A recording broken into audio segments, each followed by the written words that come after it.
All right, everybody, it is the first podcast of the week. It is Section 1904. This is your weekend recap. This is a totally free podcast. You don't need to be a subscriber to enjoy this one. However long it is that we go here today, 100% of it is free. Thank you for being with us. Hope you had a great weekend. Hope you had a enjoyable weekend when it comes to the sports. A little bit of mixed bag here. We'll spend some time on the Padres, spend some time on SDFC. Two teams that appear to be going in totally different directions. I would like to thank Darnay Tripp from NBC7 for pointing out that the Padres currently have a plus 17 run differential, whereas SDFC has a plus 16 goal differential. So maybe these two things are more similar than we might realize. But again, the front row seat available for you. Lots of good stuff in there. Be a subscriber to the show if this is your first exposure to Section 1904. We thank you for taking the time. Maybe somebody caught me on NBC last night and said, Section 1904, what's that all about? We're growing. We're getting bigger every day. We appreciate the support, and we welcome you in. I'm Darren Smith. He's John Gennaro. John, did you have a good weekend? I had a great weekend, Darren. I am not sick anymore. I am up and at them. I spent parts of my weekend in a pool drinking alcoholic beverages. I made one of the biggest, most expensive trips of my life to Costco to bulk up for the month of July. I am well rested and thoroughly enjoyed the sports that I did find on my television this weekend. Also caught the F1 movie with Brad Pitt, which I found to be very entertaining. Yeah, we're going to talk about that later this week. For those that listen to the radio show over the last couple of years, you know, we would have Sean Kelly, who is the statistician for Formula One broadcasts, literally all over the world. That's how important a person Sean Kelly is. He also lives in San Diego when he's not on the circuit, when he's not traveling from race to race to race, which he's currently doing. We're going to have Sean on Wednesday to review the F1 movie that John has seen that I have not seen. I'm thinking about going and catching it this afternoon. I'm thinking about going to the movies. I do have the movie times in front of me. We're recording a little bit past 10 o'clock, so I do have the movie times in front of me. I must admit, it's been a minute since I've been to the movies. I thought matinees were kind of cheap. I guess they are relatively inexpensive. I don't know. What does it cost to go to a movie, John? What did you spend to go catch a movie the other day? I will tell you, I went to, it was noon on Saturday. It was definitely a matinee. And it was $15 and change. I know that because I had been gifted at some point or another a $15 gift card to like my local movie theater. And so I got to see this movie for just pennies, thankfully. Just pennies. Just pennies. What, by yourself? I did go by myself. I didn't imagine that my wife or daughter would be interested. I don't really follow F1 that much, so I didn't know like any friends that would be interested in going. I'm like, whatever, go spend 3 hours in a movie theater, and it was pretty empty. Like I was one of 5 or 6 people in the entire theater. But no, it was fun. It was a good time. Popcorn? I am very anti-popcorn. I don't know if this is a hot take or not. Okay. Interesting. I find eating popcorn to be very similar to chewing on like styrofoam. It's not appealing to me. Because I went in at noon and I hadn't had lunch, I snuck in a bag of like almonds in my pocket in case I got hungry, but I got there and I was remembering my buddy Doug who said, we have to live by social contracts. And he was talking about when we went golfing. And he said, I come in with a few beers in my golf bag, but when the cart girl comes around, I buy a beer from her too. That's the social contract. So I walked in with the almonds snuck in my pocket, but I bought a bottle of water, which was a good idea, except it's a 3-hour movie, and I had been hydrating all day because of the aforementioned cold. So I had to, in the middle of the movie, go take a little break. So I definitely missed, I'm going to say probably an important scene, but I don't know. I don't know how important it was. I wasn't there. Okay. A couple things. I do like how when you mentioned that you brought almonds into the movie theater, you lowered your voice. Since this is an audio-only podcast, only I can see John, you leaned in real close to the microphone and you said, I snuck in almonds, as if you were whispering it just so that I could hear it and nobody else around you could hear it. This is a podcast that is literally going out to hundreds of people, potentially thousands of people today. It's a free podcast, and John just admitted that he's sneaking almonds into the movie theater, but he did it discreetly. I did check so maybe the other he won't snacks. draw attention to himself. I checked the other snacks. All they had was candy and popcorn, and I'm like, I don't need candy, and I don't like popcorn, so I was happy that I had my almonds with me. Yeah, I have a Costco-sized barrel of peanut butter pretzels that I might sneak in with me a little later today. I don't know. We'll see what happens. I went to Costco recently as well. Did you go have a hot dog like so many of our listeners recommend? I did. Costco trips on the weekend. It's almost mandatory. I go with my wife and daughter, and my daughter's a big sucker for the hot dog. So we got our Costco shopping done. We each got a hot dog and some lemonade. Went on our merry way. Mm-hmm. What was the best purchase from Costco? I came home with a whole bunch of stuff, almost $500 worth of purchases, and I'm not exactly clear what it is. All that I got some breakfast sausage. I got some chicken sausage for the grill. They have this great Argentinian shrimp, red shrimp that I really like. That's always a must for us. But the rest of it's like toilet paper, big bulky stuff, things like that. Yeah, we did get some paper towels, some things here and there that we needed, but we decided we were going to go to Costco. We're trying to see how little we can spend on groceries in the month of July. So we bulked up at the end of June. We went to Costco. I bought the giant, like 16-pound pork shoulder, which I cut into a bunch of pieces that I'm going to use for various recipes. I bought the thing of ribs, which was 3 giant racks of ribs. That's for this upcoming Friday. At least one of them is for this upcoming Friday. So yeah, it was a lot of meat, ground beef, chicken. It was mostly meat. Okay, good. That's good. That's good shopping right there. Some margarita mix. Did you ever get the Costco like pre-mixed margarita? It's like $8. It's fantastic. No, I'm pretty against that. Gonna be honest. The pre-mix? Yeah. I usually am too, but the Costco one is good. I know there are certain things here that you think I'm just going to stand against that because there's a better way of doing it. I'll give you an example, and I will probably be opening myself up to some form of ridicule here, but there's a cut of meat that we love grilling called arrachera, and that I kind of like it from Costco, and I'm sure a lot of my friends who are Mexican would say, "Are you kidding? You get your arrachera from Costco?" But it's good. I'm telling you, it's really good. I do have a discerning palate when it comes to this sort of stuff. I got sent there. My wife would kill me. I probably shouldn't bring this up. I probably should just move on. We should probably just talk about the movie. Let's just move on. Well, let me just ask you a hypothetical. Okay. If you were sent to Costco by yourself, this is a totally hypothetical. If you were sent to Costco by yourself, John, and you had a list and you couldn't get in contact with your wife because she was in a business meeting, totally hypothetical. Yep. And on the Costco list, you were tasked with buying a feminine product. Sure. Would you know which one to get? No, I would not, actually. Because I know there's different sizes and thicknesses and things of that nature, and I have not taken note of which one my wife prefers because she's never asked me to buy that for her. So no, I wouldn't know. And would there be any hesitation in your step in approaching this area of the Costco and saying, here's where the feminine products are displayed, and I'm gonna head on in there, head high, chest out, and grab what I think will be appropriate, what I think I've seen in our bathroom, and I'm gonna just grab it and go for it? Or would you say, listen, I wasn't comfortable with this, so I'm going to let you go do that on your own? No, it's not a comfort thing. It's a knowledge thing. Like, if I know what I'm supposed to buy, I will go buy it confidently. I'm not ashamed of buying feminine I'm a father and a husband, Darren. I'm not ashamed of buying... You're surrounded by female. Yeah, even my dog is a female dog, so I'm not ashamed of purchasing things that men don't typically purchase. I don't mind that at all. I would just have to have a little bit more information about the type and style. Okay, well, I hypothetically got the right one, so I was pretty proud of myself. I did make the mistake of buying the Kirkland brand toilet paper once, and that was a mistake I'll never make again. Because, you think everything's sort of the same, right? It's just sort of marketing. What's the difference between the Charmin and the Kirkland brand? And I got scolded on that pretty rough. So it's not great. It's not terrible, but it's not great. It is not good. And, I have a feeling it's probably, it's doubly as irritating for them as it is for us. Right. That's probably true. Yeah.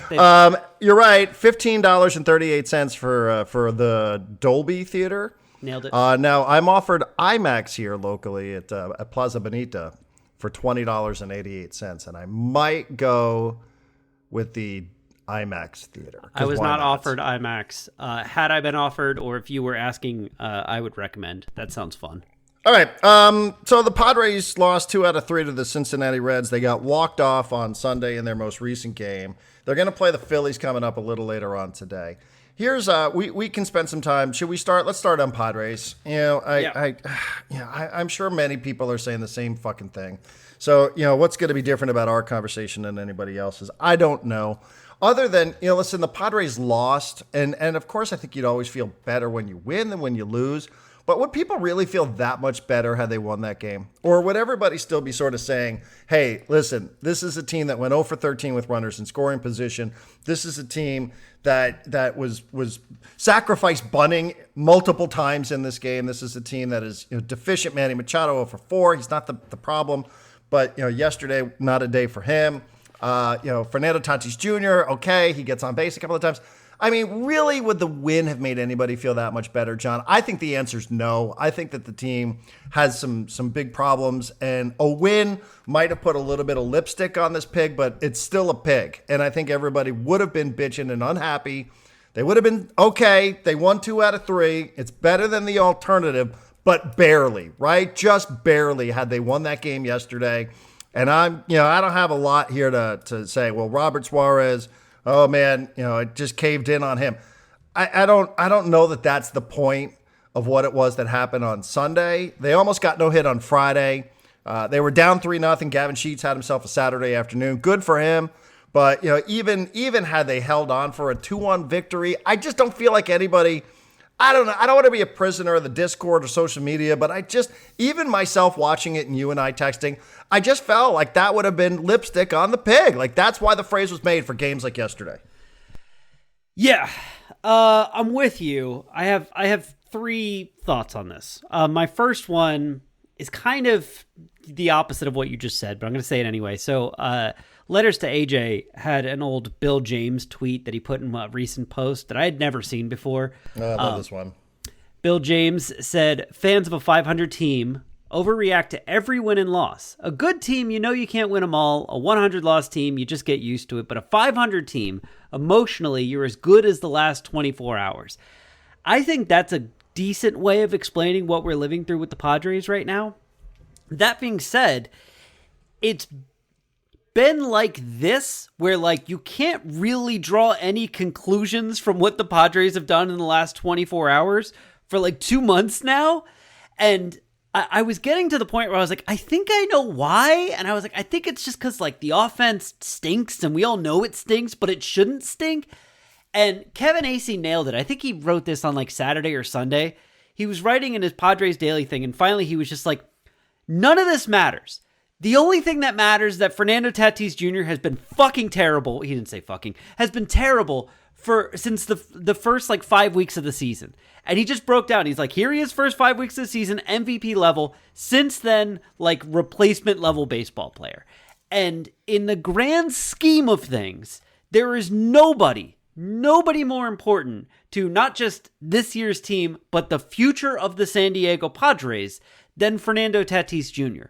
And if he's just a replacement level player now, that is a bigger story than any win, than any loss, than any series, than any update on Michael King or Yu Darvish, than any left fielder they could trade for. It would be the biggest story for the Padres for the next decade if Fernando Tatis Jr. is just this guy now. Now, there's plenty of reasons to believe that he's not just this guy now, that he's slumping and people go through slumps, etc., etc.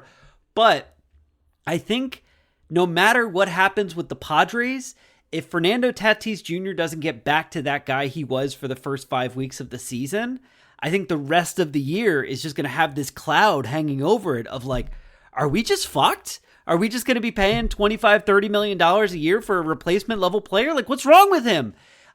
Do we need to trade him? whatever. And so I think AC nailed it. I think nothing else matters anymore except for Tatis. Yeah, and I was asked this, and let me just say as a quick aside, thank you very much to Darnay Tripp for the invitation to go on NBC last night. I hope people watched it or watch it on demand. It was an excuse to put some pants on a Sunday. And a jacket. And a jacket. And he did say nice things about Section 1904, which I think you and I both appreciate. So thank you very much to Darnay. Hopefully somebody who hasn't followed us on social media is like, oh wait, that guy, he used to be on radio. What is this? So maybe that'll lead a couple of people here over towards Section 1904. I hope so. We did get a new one this morning, a new sign up before we even did a podcast. Well, there you go. We'll attribute that to Darnay. But he did say he did ask a question about this, and I think I used the word nebulous on the air, which is never a good idea. But anyway. Especially because I said it and I was like, did I use that word right? But he asked about Tatis. He's like, when do you think we're going to see, when does the real Fernando Tatis Jr. came back? And I thought this was such an interesting question because, John, I actually said, well, who is that? I don't know who that is. Right. Do you know who that is? Is the real Fernando Tatis Jr. the Fernando Tatis Jr. of 2019, 2021? Or is the Fernando Tatis Jr. the 23, 24, 25 Tatis? Now, let's not make it out to be that it's the most dramatic falling off a cliff that we've ever seen in baseball history. Tatis has not been bad since coming off injury and suspension. In 23, he was an okay player. I mean, 5.2 WAR according to Baseball Reference. He was an all-star, but he missed a bunch of games last year with another stress fracture. He was on his way to an all-star game. This year, he's leading the team in WAR again. It's Baseball Reference. I know it's been bad for about a month. I look at these numbers. I'm like, when did he go below 800 in OPS? Forget about WAR for a second, since there's multiple versions of it. He's a sub 800 WAR player. So what is, and it's such an interesting question that just can't be answered in a short television segment with me wearing makeup. Like, who is Fernando Tatis Jr.? Like, I honestly don't know the answer to that. Like, who is the real Fernando Tatis Jr.? Do you have a better answer than I gave other than just going through the thesaurus yesterday and talking about nebulous this and the other? Like, I don't honestly have an answer to that question about who the real Fernando Tatis Jr. is. Well, okay, so who the real Fernando Tatis Jr. is a nebulous question, Darren. Nebulous. This is a nebulous podcast today. The real question is Tatis ever going to be consistent ever again? Because when people think about who's the real Fernando Tatis Jr., they're like, well, we've seen him. Like, I was just looking up his splits for April and March of this year. So an entire, 5 weeks, he had an OPS over 1,000. Like, and people are like, well, if he can do that for 5 weeks, he can do that sustained. But in May, his OPS was 600. In June, it's been 700. By the way, in the 4 games since he got dropped from the leadoff spot, it's been 430, his OPS. So I think people just look at what he did in the past and go, well, that's the real him. And what they mean by that is that's him meeting his potential. But that doesn't explain who the real him is, right? Like, you read the book Moneyball, right? Yeah. My takeaway from reading the book Moneyball, and if we ever talk to the author, I'll ask him if this was supposed to be my takeaway, but it was that, Billy Beane had all the talent in the world, all the potential in the world as a player, and could never figure out how to get to it consistently. And so who's the real Billy Beane? He's the guy who can never get to it consistently, but people would talk about him like the real Billy Beane is him living up to his potential. Now, with Tatis, we've seen him reach that potential for longer than 5 weeks, for entire seasons, and that's great. But my question is not who's the real Fernando Tatis Jr. My question is, who's the Fernando Tatis Jr. that we've come to know and expect 3 years from now? Is it this guy with his OPS of 700 who plays really good right field and steals bases? Or is it the guy who's also a 30 home run hitter who has an OPS, flirting with 1,000 by the end of the year? Yeah. I don't know. And I don't think that there's anything that you can look back and definitively say, this is the real Fernando Tatis Jr., to answer your question, or not.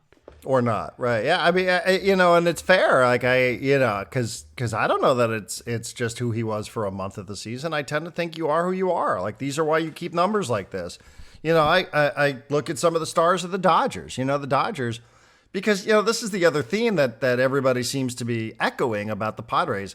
You could go out, you could find another left fielder, fine.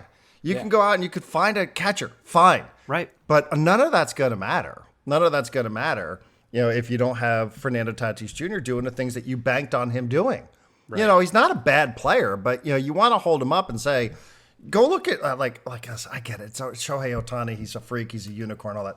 he's got over 1,000 OPS. I'm like, he's leading the league in like everything, and their star players. Will Smith's leading the league in a couple different categories, Freddie Freeman on half a leg is still like an all-star level player. Right. Like, Mookie Betts almost, died or something. And like, even him, he's like, yeah, it's okay. It's getting better. And like that's kind of how it's built. And with this, it's like, I wish I had a better answer for you as to what it is that this is supposed to look like. But, he's playing good defense. He's exciting. He runs the bases pretty well for the most part. Everybody wants to read into his body language, but this doesn't, you could go find an adequate left fielder, whoever it is, but it's not going to matter if this is the direction that this is going here. Like, I don't think bringing in a left fielder is going to make Tatis that much better of a player. I just don't see how those things are correlated or connected, I should say. So I don't know. I mean, we all see the sort of same thing here, and it's getting pathetic. That's why I say, like, I don't even know that the win, even if Suarez is able to close that out, I don't know that it makes anybody feel a whole lot much better today about where this team is going, because there were just some really bad signs, almost getting no hit on Friday, and almost getting hit is not getting no hit, but still. And 0 for 13 runners in scoring position yesterday. And the fact that Mike Schilt is sacrificed bunting not once but twice in that ballpark, that is a cry for help. If ever there has been a cry for help, it is that you have Gavin Sheets standing on second base because the Reds are playing dumb in right field and throw the ball away, and you have Iglesias bunting. You can give me lefty-righty matchups all you want. I don't want to hear it. You're bunting to move him over. It doesn't work in the fourth inning, where you try to move him over with Iglesias. Cronenworth, he can't get anything done. He strikes out. I mean, it doesn't matter because Sheets gets thrown out anyway. But Cronenworth strikes out and Diaz strikes out. So that's who's coming up next. Then in the sixth, with Sheets and Iglesias again, Cronenworth sacrificed. Diaz flies out, but not deep enough. You're basically saying, I don't even know if my guys can I'm hoping they can at least hit a fly ball here, or maybe hit one on the ground, which, they don't strike out a ton. So I understand it, and then Arise walks and Machado, bases loaded, fouls out to the catcher. Like, in that ballpark, John, that is a cry for help. Like you are saying, I have no faith in my team. I have my bullpen lined up, so I'm going to try to win a close game here. I'm going to play for a run in this ballpark, even though it's a kooky thing and, the ball can fly out. But, like, that is such a cry for help when you're like, I'm trying everything. I'm mixing my lineup around. I'm sacrifice bunting. I'm doing everything I can just to play for a run here, and it still isn't working. That is Mike Schilt saying, like, I am crying for help. I am sending a message to my team and to my front office that, like, I have no other way to try to get runs here other than to try this stupid shit. Yeah. And, I can hear people going like, well, why aren't you saying these same things about Jackson Merrill? Jackson Merrill's in his second season and just missed like a week after getting hit in the face with like a glove on a tag, like just the freakiest of weird injuries. And it's his sophomore season. Like you expect him to not necessarily be as great as he was his rookie season. That's why it's called a sophomore slump. But yeah, this team, I don't know, how many more years does Tatis have on his contract? At least 10, right? Like, if he doesn't turn this around, it could sink the franchise. It could sink AJ Preller. It could sink Mike Schilt. It could sink everything that they've built to be like, hey, we're going to have a nice run of contention here with Tatis and Manny and Bogarts and Merrill. Like, it was all centered around Tatis. And it started with Machado, but once they signed Tatis for 14 years or whatever it was like, this is our window for maybe not a championship, but contention. We're always going to be in it because this guy's a superstar. And I don't know, man, like there's some real worrying signs with him. I know he hit a home run like a week ago, but that kind of felt like one he caught, like it was almost like a changeup that he swung fastball. And he hit one also when the game was kind of out of reach, too. It was at Petco Park. He hit it late. Most people had probably checked out by then. Yeah. I think he's had a couple over the last 7-8 days. But everybody's been saying this. You can flip on any radio show, and any sign is like, oh, is this a sign? Is Fernando snapping out of this? Is he snapping out of it? But you want to hear a really weird stat from him? His OPS well, not just lefties, his OPS goes down the more he sees a pitcher. Like, the first time he faces a pitcher, it's 787. The second time he faced him, it's 696. The third time he faced him, it's 557. That's supposed to be the opposite. You're supposed to get better at hitting a pitcher the more you see him. I don't know what that tells you, but it seems to me like, I don't know if he's in his head or if he's developed something in his swing that he can't fix. What did Juan Soto call it? A glitch in his swing that Juan Soto took him like a year to fix. I don't know what the issue is. I would love if the Padres would talk about what they think the issue is, outside of just being like, hey, we know Nando's good. He's a good ball player. He's going to be there. Like, I don't see it. He seems broken right now. And I appreciate that he's got 5 tools. So hitting for power is only 40% of what he can do. But it's very worrying. It's very worrying for Padres fans. Yeah, and it just leaves you in a position right now to the bigger picture here, because yeah, you're right. And this is a lot about Fernando. There were other guys that didn't come through, and you know, they're 0 for 13. The pitching is kind of leaky here. Matt Waldron's going to start, and maybe these guys are coming back, and maybe they're going to play well. Maybe Darvish is going to play well. Maybe King is going to play well.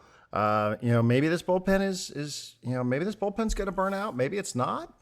But you're right at that point too, where AJ Preller said something. I think this was The Athletic on Friday, where he was asked about what is their approach at the deadline, because we've seen seasons where AJ Preller's he's kind of gotten paralyzed by being in this gray area where you're not good enough that you feel, okay, let's go add. This makes a lot of sense. We need to add to this. We need to make a run. We need to go for it.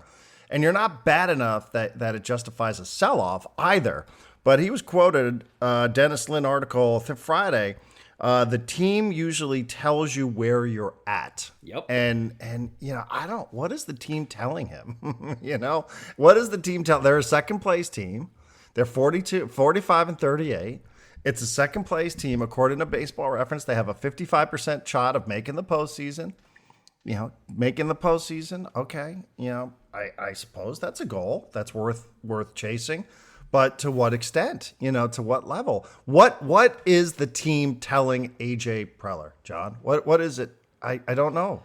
I don't know how anybody can answer that question, because every day it's like you can convince yourself of anything with this group, and wait, it's not convincing is the bigger point. But you could probably convince yourself that it's worth investing in, or you can convince yourself that it's not. But then what? How could you reasonably convince yourself that this is a team worth investing in? Because I'm going to get 2 starting pitchers back, because I think that Cease is probably going to be better. I think so. That King update was pretty worrying to me. I wasn't soothed at all by that. Were you? No. I mean, I think King is approaching this multifaceted.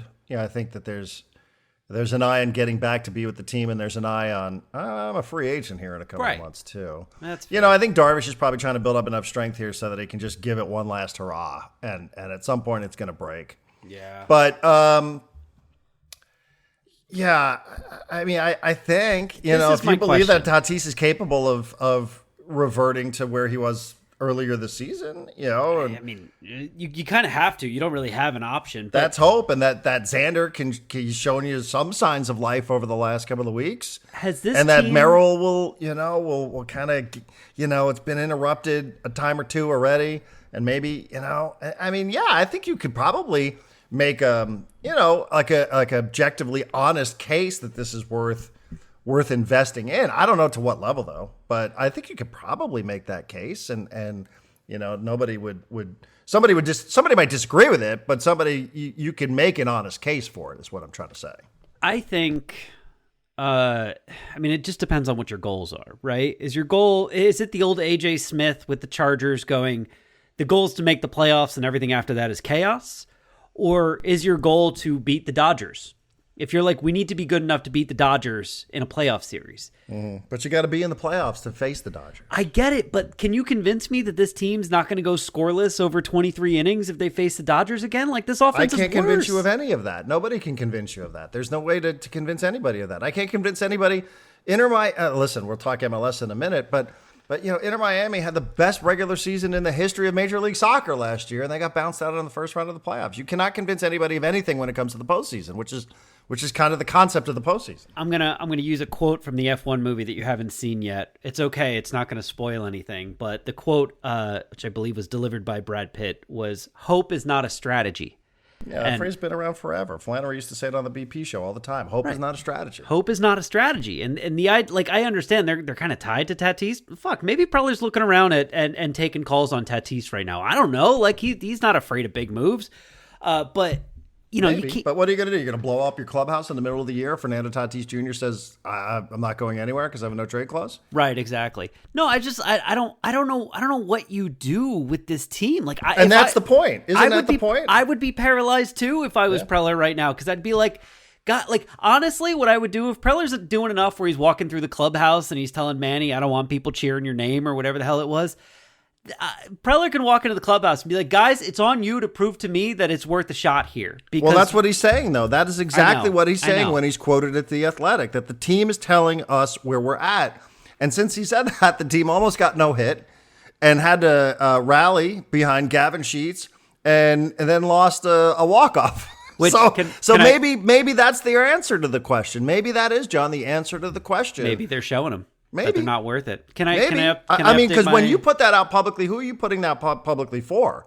When you say stuff in public, as I think most people know, from years and years and years of you and I doing this, is you're not just answering a question that Dennis Lynn asks you. You are sending a message. You are trying to communicate to your clubhouse, whether they pay attention or not. Somebody somewhere is going to pay attention to this and be like, hey, did you see what Preller said to The Athletic? The team will tell us where we're at. Maybe you're talking to your owner. Maybe you're trying to convince your owner that he should invest. That's another dynamic that we really haven't spent a ton of time talking about either. This is John Seiler's first year. Not that we've seen him in months. I mean, it is kind of crazy, isn't it, that the cameras never even find this guy inside of Petco Park? That's not the point.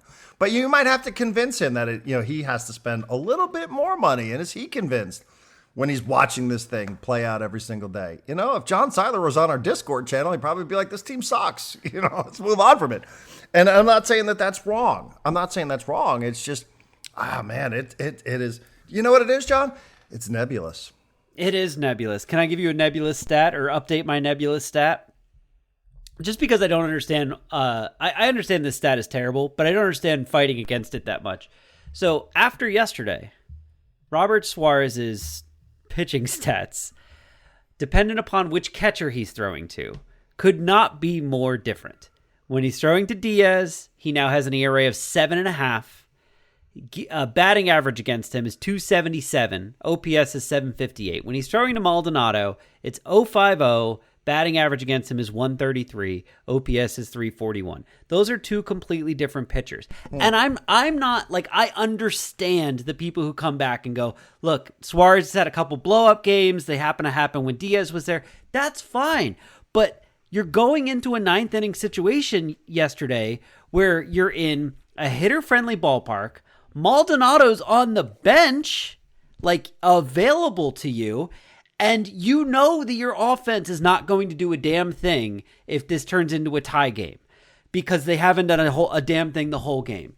Wouldn't you like to improve your odds by putting in the catcher who to this point in the season has yielded the most amount of success with Robert Suarez throwing to him? Like, I just don't understand why you wouldn't. There's no way Schilt doesn't know this stat, right? I would think you're probably, I'm going to guess that Mike Schilt is agree, disagree. We all can have opinions, but I would think that he's probably prepared.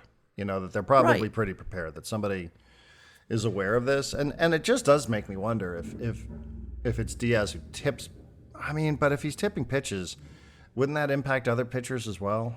There are some pitchers. He only throws 2 pitches. I mean, I know. I went through the bullpen at some point. There are some pitchers who pitch kind of significantly worse to Diaz than Maldonado, but there are also guys who get better results throwing to Diaz than Maldonado. So I don't know, but like yesterday was I'm not going to say it was a must-win game because it's frickin' June and you're playing the Reds, but that was a situation where it's like we need to make sure that this one goes well I don't understand why you wouldn't bring Maldonado in and just go, let's just make sure. And look, if the same thing happens when he's throwing a Maldonado, then you go, all right, it doesn't mean anything. Fine, we'll just stick with Diaz next time. Yeah. But I don't understand fighting against it. Well, and then you have Tyler Wade in the game, and he mishandles a pretty makeable play because Sanders out with a shoulder. There's just all these other things that happened. I know. But, it's just an interesting timeline, because again, I think that athletic story came out on Friday, which clearly says the team tells you where we're at. And, if you know where this team is at, well, then you're better than me. Also, you can't hit in Cincinnati. Now they're going to Philly. If they can't hit in Cincinnati and Philly, they're not hitting, Darren. Like those are bunt. You can have a bunch of sacrifice bunts against the Philadelphia Phillies. I mean, if you can't hit in those two hitter-friendly ballparks, then your team just can't hit, and it's not going to hit. And unless there's some big-time hitter that you can add via trade, and I doubt it, that might be the white flag. All right. Well, I mean, what big-time hitters? I mean, who are you bringing in? I don't know. Do you think this is a team that's going to go and make a big splash, or do you think it's going to go find like a serviceable piece or two? And is a serviceable piece or two enough based on some of the things that I don't know. I mean, it just feels like everybody's sort of saying the same thing about this team. Yep. Oh, you need to go on a run. The Stars need to play like Stars. You got to hit better. They're what are they? 26th in home runs and 23rd in okay. We all can read the stat sheet, but what can you do about it? And, I will say this, if they, for as many people as like, oh, you should sell, you should definitely sell. Oh, this team should sell off. If you're John Seidler, is that how you want your first season to go? Because all of a sudden people are like, oh, really? Oh, okay. So it's back to the old days. So, yeah. And you can say what you want about Peter not selling off a bunch of years ago, but I never took any issue with that. I was like, no, I'm happy. And they ended up in some miraculous stroke, ended up being one win from the Diamondbacks away from going to the postseason that year. I mean, for as bad and terrible as 2023 was, like they actually were one Diamondbacks win away from going to the playoffs. And they would have scared anybody had they gotten there. Yeah. I mean, maybe everything could have gone right for them, maybe. But I think by that time you also had Musgrove down and Darvish was down. So, what really is it? All right. Well, at least we have one good team. Yay. One team that is performing well. Another incredible performance. And not such a thing of beauty on Saturday night from SDFC at Toyota Stadium in Frisco, Texas, where kickoff time was 93 degrees, hot, humid, not a ton of atmosphere, kicking off less than 68 hours after your last game ended in Canada. Here's the timeline. SDFC beat Vancouver Wednesday night. The players who didn't play in that game had an on-field workout for 30 minutes. So if you didn't get into that game, you're one of these players. If you're Jasper Laffelson, if you're Franco Negri, you got to work out after the game. The team stayed in its hotel. They got up early on Thursday. They flew to Dallas. It's a 4-hour flight, international travel, even on a charter. Still have to deal with customs. Went in, flew into Dallas, got there at about 3:30, 4 o'clock. Thursday afternoon, this is a day of recovery. So the players who played and even the players who worked out, it's recovery day. Obviously, there were some injuries that needed to be tended to.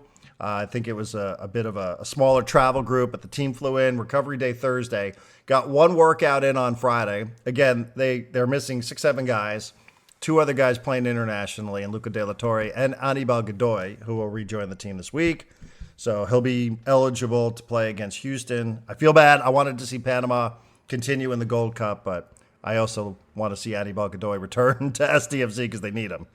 And you go in here and you're starting a 20-year-old in the midfield, your first-round draft pick, Mano Dua, a couple of teenagers. Everybody's gassed. You've had literally 60-something hours to travel from Vancouver to Texas to play in the heat. And did it look a little sloppy in the first half? Yeah, of course it did. Of course. And that makes a ton of sense when you think about some of the circumstances here.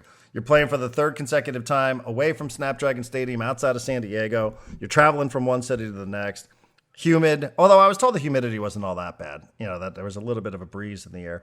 And played okay. And found yourself trailing 2-1 late in this game. Dallas is more than willing to give it away. We pointed this out on the radio broadcast. Dallas Dallas has unexplainably been one of the worst teams, if not the worst team in Major League Soccer at home. In 9 games, they've won 1 time. They've scored the fewest goals at home in 2025, which is to contrast the way they played on the road. I don't know why it is, but they have actually been one of the better road teams. They have zero ability at home for whatever reason. It's very confusing. I watched their game against San Jose, which was played on Wednesday night, and they gave the game away late, gave up a couple of goals, had a couple of players red carded. So they're dealing with some absences. Had a lead in the game and had a lead late. And Chucky Lozano comes on. He returns to action. Milan Olaski threads a perfect pass to Chucky, who scores the equalizer. And at this moment, this is everything you need to know about SDFC.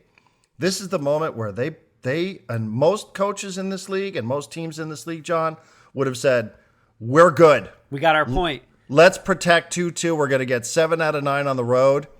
Mike Ivanis and his staff, they were willing to sacrifice that point in order to go chase 3. And they got the 3.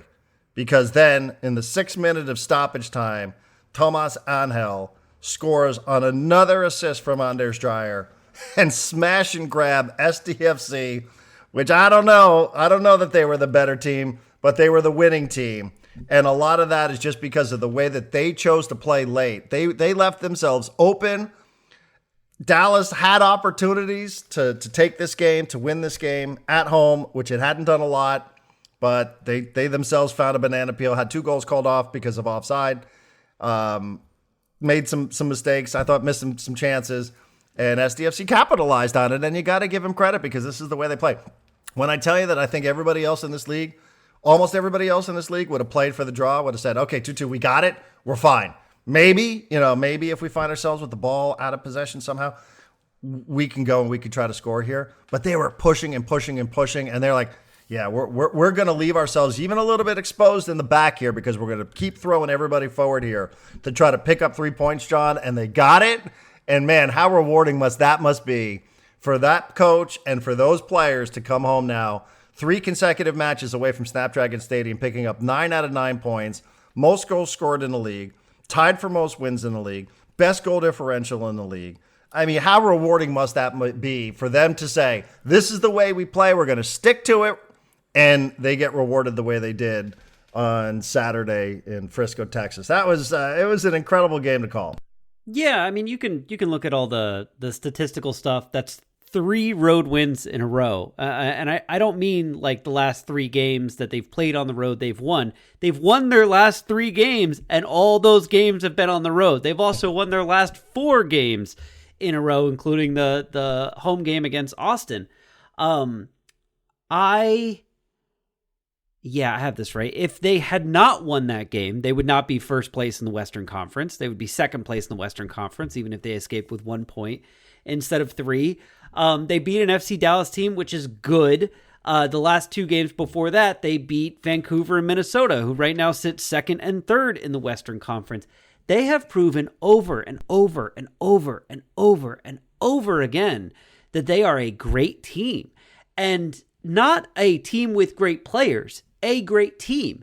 And now they are sitting in the uncomfortable but beneficial position of they have players returning, and I'm not sure that they have enough room for all of them. Like, if you just look at the lineups that they've been rolling out there, sure, Chuki's going to take Mighton's spot. Yes. And Dua played. Dua's probably not going to play again for a while. He was pretty bad. But, like, that's going to be, I assume, Ingvartsen's spot? When he's No. Godoy's going right into that spot. Okay, so where does Ingvartsen play unless Valakari misses a spot? How does De La Torre get into this? Like, Patty McNair is probably going to take Pilcher's spot when he's doing better, but I think Bombino and Verhoeven are going to keep the outside because they've been mostly good, although they were obviously tired and attacked by Dallas kind of relentlessly. I like one of these guys coming back, whether it's Marcus Ingvartsen, Annabelle Godoy, or Luca De La Torre. They might have to sit on the bench for a little while SDFC figures out, like, is this Milan Olaski thing real? Or did he just get hot for a few games? I think it's real, which makes it just that much more uncomfortable. Now, these things do have a way of working themselves out. Someone will get injured. It'll open up a spot. They'll be very thankful they have these guys. But Ideally, when you lose guys on international duty, you find new guys that are capable starters, and that's the position that SDFC finds themselves in right now. But to your whole thing about the stats, they've done this, they've done that, they've done this, and how great must it be? How great must it be to be a player who plays for Mikey Varas? I imagine every single player, soccer player, any team, MLS, EPL, La Liga, whatever, hates when the coach says, we're going to sit back and take the point. Because they're competitors and they believe in themselves. And I imagine the fact that Mikey Varas and his staff so often go, all right, we got 1 point, let's go get 3. And we don't care if we're risking something by doing that. I imagine the players love that because that is a sign of confidence in the defense. That's a sign of confidence in the keeper. That's a sign of confidence that you can go out and get a goal in the last 10 minutes of a game or in stoppage time like they did.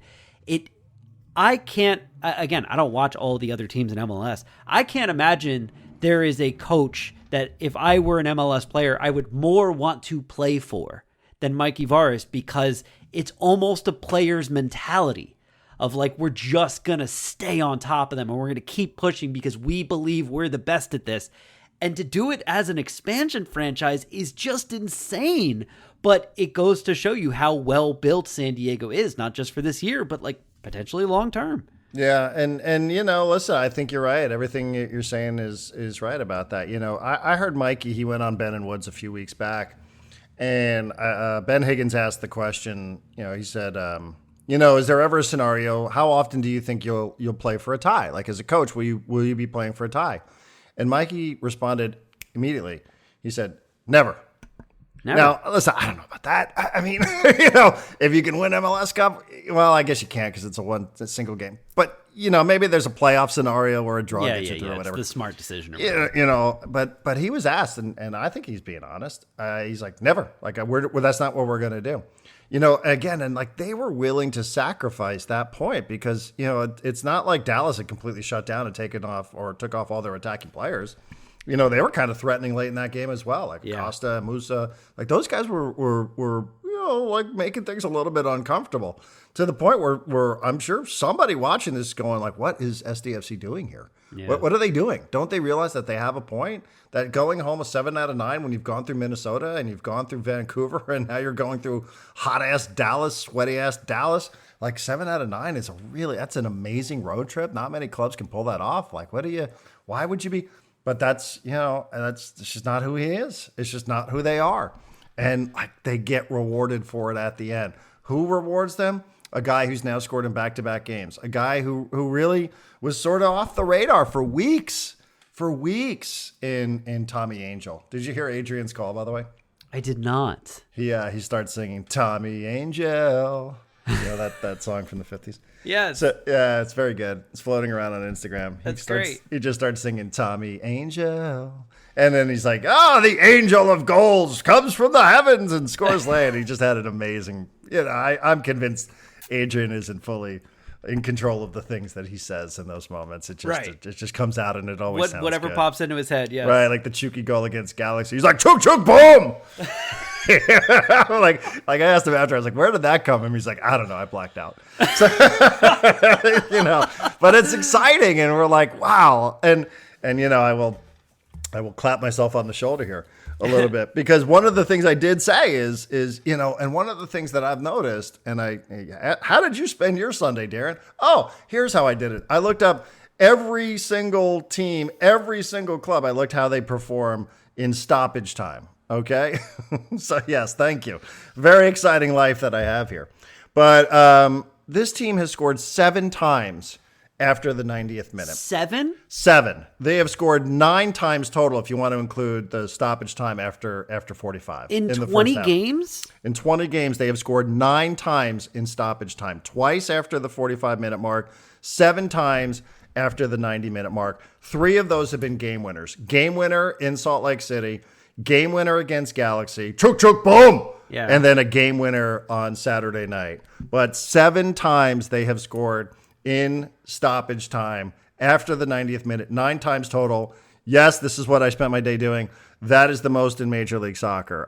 Philadelphia, which is really good, leading the Eastern Conference, they've scored 6 times 5 times after the 90th minute. They also have had 3 game winners, so fair play to them. But nobody else is really even coming close here. I'm just looking at all the teams up and down. 2, 3, 3, 4. Who is that? Houston has done it 4 times after 90 minutes, two times equalizing. But in terms of like just exciting, late, dramatic, and that's the way they play. And I'm heading out there tomorrow, so I'm going to ask Mikey about that. I'm just going to say maybe there's something to it, maybe there's nothing to it. Maybe Mikey's going to look and be like, "What are you talking about, nerd?" But this is this is something now that they don't think that this is over until the final whistle. I think that is the point. And all of those have been important. Like all of them have been a 1-goal lead or tie a game. Sometimes some of these that I looked them up yesterday, because again, John, this is me on a Sunday. Beautiful Sunday. Everybody's out and about and in the pool and drinking beer. And I'm like, let me look up stoppage time goals for everybody in Major League Soccer. And some of these are just total blowouts, 4-0, 5-0. You add on an extra one, right? San Jose beat Dallas. They added on a 4th did Olaski in the 99th minute. Olaski got one in like a blowout Olaski's game, got a right? few of them. He's got Olaski has like 3 of them. So, but they're not game winners. It's kind of like the cherry on top one. The cherry on top. But it is the goal that gives you a 2-goal lead, which ends the game. Yeah. And like that's an important goal too. Yeah. So, he's got a couple of those. He had one of those against St. Louis. I think he had one of them. I have all of it somewhere. But a million notes in front of me. But, just think about that. Like 7 times they've scored after the 90th minute, and 3 times those have been match winners. Like, that's in 20 games. That's like a third of their games. Mm-hmm. They've scored after the 90th minute in a third of their games. So when I was writing the kind of the post game thing that I threw up on section 1904 after the game, I remembered like the 55th minute after Dallas went up 2-1. I remember watching them and going, "Oh, they're tired." Like you could tell they're tired. They looked like a team that was playing for the second time in 72 hours. How is that even allowed by MLS? But I digress. Go ahead. And I assumed that it was hot and they were sweaty and they were beaten down. And I was like, man, they look so tired. And then a thing that we talked about earlier in the season, Mikey used all of his subs. He used 3 at the 71-minute mark. He had already used 1 at halftime to get Dua off, and then he used 1 at like the 90th minute mark for like whoever the last guy was who came on. But I was like, that makes sense. There's 10 guys on the field, and like half of them now have fresh legs. Mm-hmm. And I don't think Dallas had like 1 or 2, but I don't think they did much more than that. And so I wonder if his whole, like, I'm going to use all of my subs in, like, almost every game is a strategy to be like, hey, in the last 30 minutes of the game, we're going to have fresh legs, and they're probably not. And maybe that's what's leading to it. Yeah, I mean, it was a little bit of a throwback at the end of that one. I turned to Adrian. I was like, I feel like I'm watching like match day 2 here because we have Franco Negri on the pitch and we have Jasper Loffelson on the field. Like these guys, these are your starting backs in the first half or first 7-8 games of the year. And again, it's been tough for them to see minutes. It's been tough for Tommy to see minutes. So to score in back-to-back games for him, I thought was really great. And you're right about that. I mean, that's where it's not just a physical test; it is a mental test. It's hot. You're like, hey, like we're level. Okay. Do you just exhale for a moment and be like, okay, like, this is going to be okay. And it's like, no. Like we're going right back to it, guys. We're going to figure out a way to win this. We're not just going to walk out of here with a draw. And, that's like the real mental test, man. Cause you could sort of see, like you said, we talked about it too. It did look like dudes were huffing and puffing. And there were just some moments in the match, not a post-game show. So, I mean, Yepe, tackling from behind, on what should have been, what looked like it was a golden opportunity to score late with one of their subs. He came in and it was just like a heroic tackle right in front of goal, and like a save from CJ in the first half. On a shot from distance, all of these little things, they just add up, man. They just figure out a way to keep chipping away. I will say I've started doing some of the math on like expansion clubs. Who's the record holder for points in a season, the record for wins in a season. And, I'm now getting asked more and more about, well, do you think they could win the Supporter Shield? And do you think they can win a title? Can they win MLS Cup and all this sort of stuff? And the only thing that gives me any sort of pause on that, John, and the answer to the question for me is yes, I think they can. They're top of the table. It's hard to say no. But if I hate putting it out there because, I do have to keep saying this, even to myself. I have to keep saying this is an expansion club. Yeah. And even just like being here and being exciting and having good players and creating this is a success. I'm not trying to move the goalposts around a little bit, but should this team go to the postseason, and I think you and I would agree, and most people would agree, it's a playoff team. It looks like a playoff team. Now, crazy things can happen. You have 14 regular season matches to go, and then you have Leagues Cup thrown into the mix. And then the postseason, as we said, the postseason has not been kind to teams sometimes, supporter shield winning teams, et cetera. I just don't want to get to the point where if they don't win MLS Cup or they don't win the supporter shield, people can be like, oh, well, that was a bummer. Will it sting to lose in the postseason? Of course, and it should, and it will. It will, should that be how the season ends. But I don't want to build it to the point where we're now like, oh, but this team was so good, and typical San Diego sports, it didn't perform when it mattered most, because I do feel like the bigger picture should prevent that sort of thing. Like, it would suck to get picked off in the postseason. Don't get me wrong. Like, it will sting, and it should. But I think in the context of this is the first season of this, how could you not be elated? So I'm kind of straddling a little bit, and this is not on their behalf, this is me, of starting to set these expectations, because if they come up short of them, I don't want it to be perceived as somehow this was a disappointment. You know what I mean? Yeah, I disagree with who does have the record for the most points. Most points is LAFC in 2018. They had 57 points. Right now, we're on pace for 66. Okay. And the most wins in a season is 2023 St. Louis with 17. We're sitting on 12 with 14 games to go. Yeah, those are the records I want. And honestly, if they lose in the playoffs, I don't think it's going to sting. If they get those records, I don't think it's going to sting. I'm just going to sit there and go, because I'm a big believer that the best team doesn't always win in the playoffs. Exactly. Sometimes you got to build up that thick playoff skin to deal with the higher level of play and more contact, and who knows, maybe they have an unlucky injury or something like that. If at the end of this season I can say greatest expansion season in the history of MLS, then I'll be totally fine. Even when they lose in the playoffs, I'll just be like, greatest expansion season in MLS history. Can't wait to see how they try and top it next year. I think that's the right approach. Yeah. And again, I think expectations are a good thing, right? My friend Sean Kelly would say pressure is a privilege. Yeah. So playing with that and being the hunted is that's a good thing. Yeah. So, I think that they embrace that. I think they embrace it all. Again, I'm not trying to lower the expectations for them. I'm just, I hope we're not going to get to the point where it's like, oh, well, they didn't win MLS Cup, so whatever. No, I'll bury those fans if they try and say that. Two last things, because I don't think we've talked much about either one of these guys. For one, I texted this to you after the game. I felt that Chucky goal coming 15 minutes before he came on the field. I was in our Discord going, where is Chucky? They need him to come in and score a goal. And it's one thing for me to say it sitting on my couch. He came in and he scored a goal in 6 minutes. I mean, you love when a superstar just shows you why they're a superstar. That was him and everyone knew it. He came in and they were like, okay, their best chance to win this game is Chucky putting one in the back of the net. 6 minutes, Darren. I think there was a water break right after he came in too. So it was probably 3 minutes. Immediately, he's just like, yeah, I'm a superstar. This is why I'm here. This is why I'm a superstar. And I was like, that's so great to see from him. Because remember, to get started in the season, it took him a little while to break through and score a goal and find his footing. And he looked comfortable. He looked confident. He didn't boss the game, but he bossed the SDFC being down into a tie like that.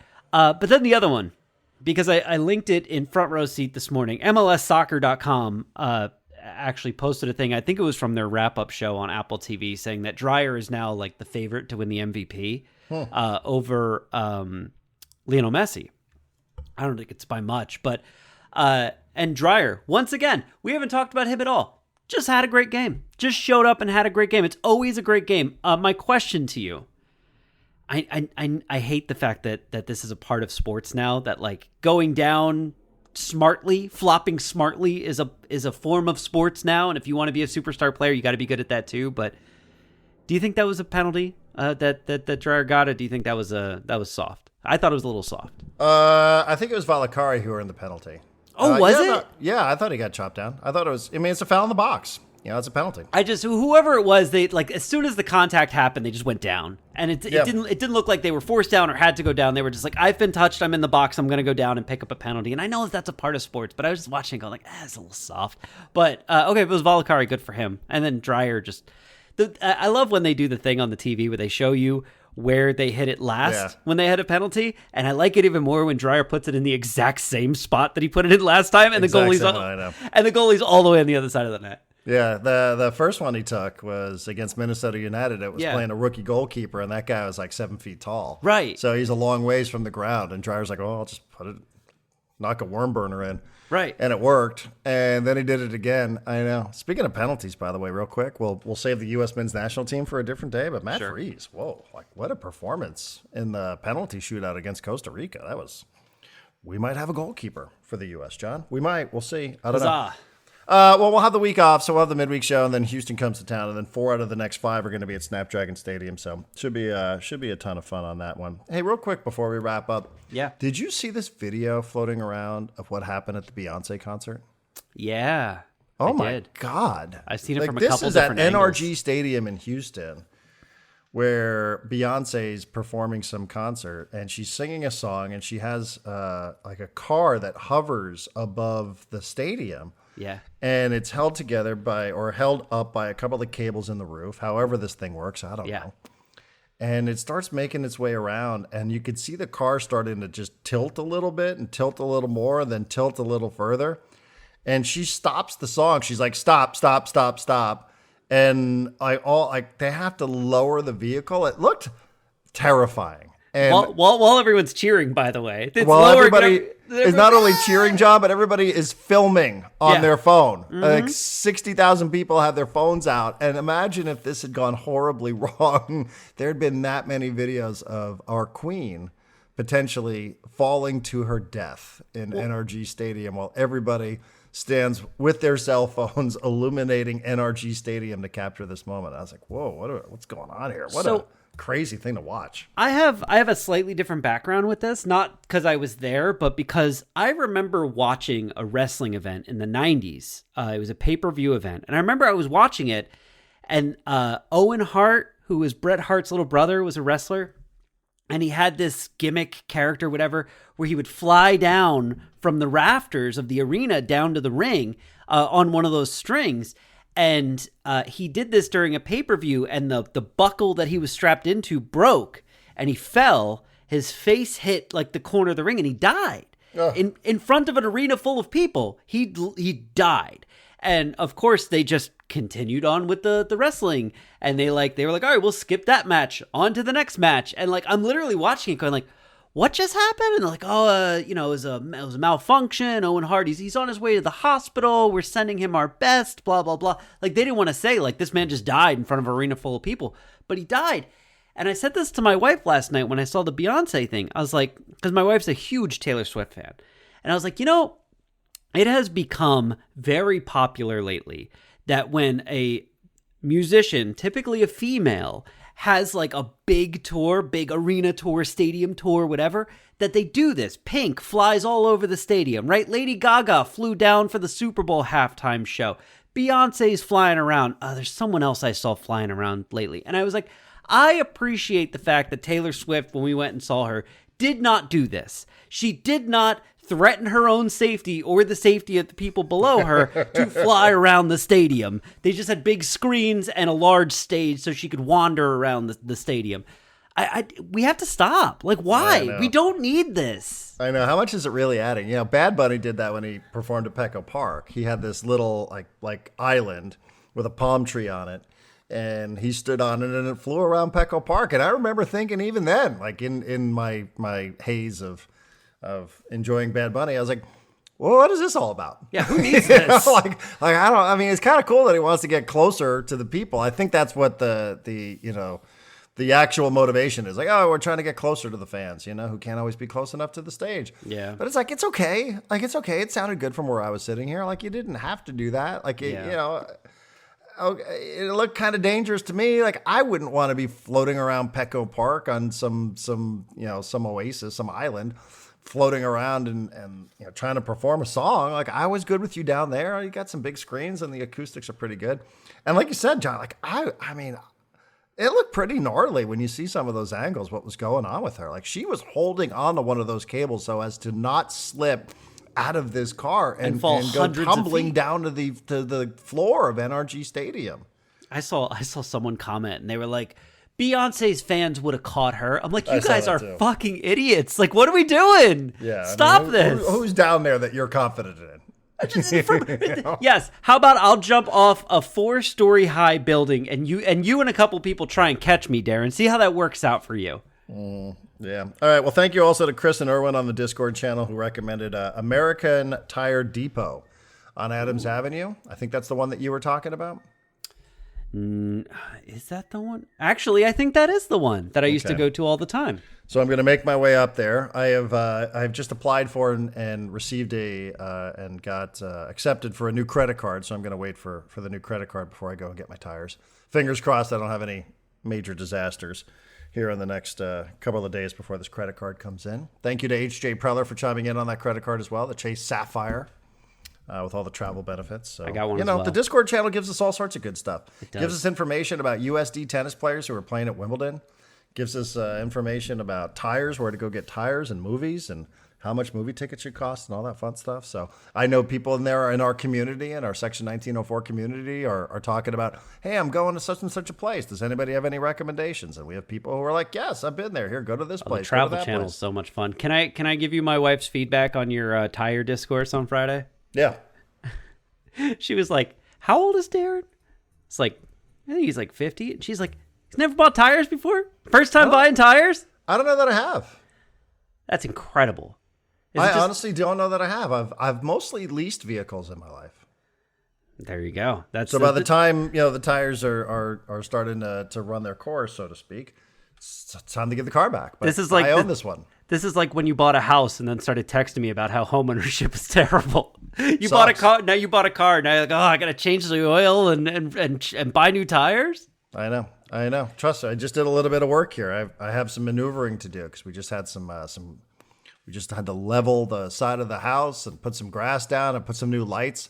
I have such a light kink. Like I love lighting at the house. We just put 4 new lights in on the side of the house. But now I'm like, I don't want to put the grill back there because now the grill might block the lights.